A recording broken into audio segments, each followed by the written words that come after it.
আকাশবাণী কলকাতা, স্থানীয় সংবাদ পড়ছি সংযুক্তা সিংহ। রাজ্যের বন্যা পরিস্থিতি সরেজমিনে দেখতে মুখ্যমন্ত্রী মমতা ব্যানার্জি গতকালের পর আজও জেলা সফর করছেন।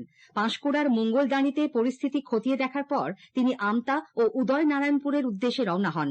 পুরসুরা ও ঘাটালের মতো পাঁশকুড়াতেও মুখ্যমন্ত্রী এই প্লাবনের জন্য ডিভিসিকেই দায়ী করেন। তিনি বলেন, বাংলার বিরুদ্ধে চক্রান্ত চলছে, এর বিরুদ্ধে বৃহত্তর আন্দোলন গড়ে তোলা হবে। আগামী দিনে রাজ্য সরকার ডিভিসির সঙ্গে কোনো সম্পর্ক রাখবে না বলেও ঘোষণা করেন তিনি।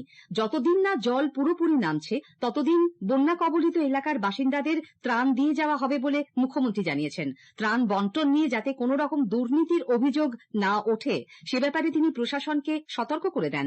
বন্যায় যাদের শস্যহানি হয়েছে তাদের ক্ষতিপূরণ দেওয়া হবে এবং যাদের বাড়ি ভেঙেছে সরকার তাদের বাড়ি তৈরি করে দেবে বলেও মুখ্যমন্ত্রী ঘোষণা করেছেন। এদিকে নিম্নচাপ সরে যাওয়ায় বৃষ্টি বন্ধ হলেও ডিভিসি তাদের বিভিন্ন জলাধার থেকে জল ছাড়া অব্যাহত রাখায় রাজ্যে বন্যা পরিস্থিতির অবনতি হয়েছে। মাইথন ও পাঞ্চেত জলাধার থেকে আজ মোট ৮০,০০০ কিউসেক হারে জল ছাড়া হচ্ছে। অন্যদিকে দুর্গাপুর ব্যারেজ থেকে আজ ১,৩৯,০০০ কিউসেক হারে জল ছাড়া হচ্ছে।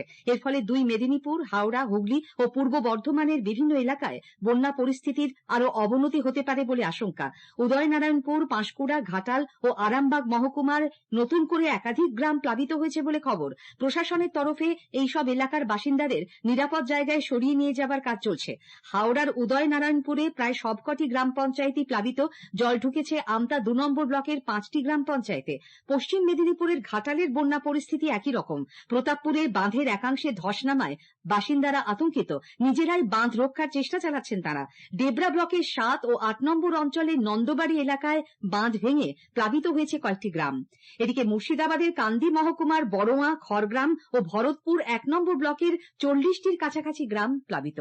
আরজিকর মেডিকেল কলেজ হাসপাতালে নিহত চিকিৎসক পড়ুয়া তরুণীর দেহের ময়নাতদন্তের পর তড়িঘড়ি পুলিশ দেহ বের করে নিয়ে যাবার সময় শববাহী গাড়ি আটকানোর চেষ্টা করেছিলেন ডিওয়াইএফআই নেত্রী মীনাক্ষী মুখোপাধ্যায় সহ বাম যুবকর্মীরা। পরিবারের সদস্যরা না আসা পর্যন্ত মরদেহ যাতে রেখে দেওয়া হয় সেই চেষ্টা করেও সফল হননি তারা। এ ব্যাপারে জিজ্ঞাসাবাদের জন্য মীনাক্ষীকে আজ সিজিও কমপ্লেক্সে ডেকে পাঠায় সিবিআই। সাক্ষী হিসেবে তার বয়ান নথিভুক্ত করতে বেলা ১১টা নাগাদ পৌঁছে যান মীনাক্ষী। উল্লেখ্য, মেয়ের ধর্ষণ খুনে শোকাহত বাবা মা টালা থানায় অপেক্ষা করার সময়ই পুলিশ তার দেহ পানিহাটির বাড়িতে নিয়ে গিয়েছিল বলে অভিযোগ। মেয়ের দেহ সংরক্ষিত রাখতে চাইলেও দ্রুত দাহ করার জন্য পুলিশ প্রবল চাপ তৈরি করে বলে নিহত চিকিৎসকের বাবা মা বারবারই অভিযোগ করেছেন। এদিকে রাজ্য মেডিকেল কাউন্সিলের প্রধান, তৃণমূল কংগ্রেসের প্রভাবশালী চিকিৎসক নেতা বিধায়ক সুদীপ্ত রায়কেও আজ সিজিও কমপ্লেক্সে তলব করা হয়েছে।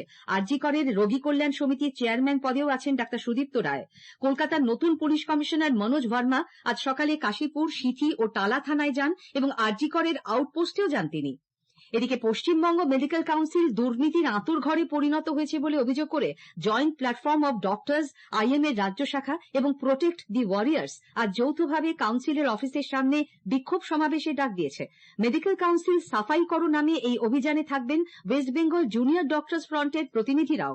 গতরাতে নবান্নে মুখ্য সচিব সহ রাজ্য সরকারের শীর্ষ কর্তাদের সঙ্গে বৈঠকের পর স্বাস্থ্য ভবনের সামনে অবস্থান মঞ্চে ফিরে জুনিয়র ডাক্তারদের তরফে দেবাশিস হালদার জানান, মেডিকেল কলেজগুলিতে হুমকি সংস্কৃতি বন্ধ এবং গণতান্ত্রিক পরিবেশ ফিরিয়ে আনা সহ তাদের দাবিগুলির মীমাংসায় রাজ্য সরকার কোনো সদর্থক পদক্ষেপ না করা পর্যন্ত কর্মবিরতি চলবে। বৈঠকের কার্য বিবরণী নিয়ে মতবিরোধের জেরে অচলাবস্থা এখনো কাটেনি। তবে বন্যা কবলিত এলাকাগুলিতে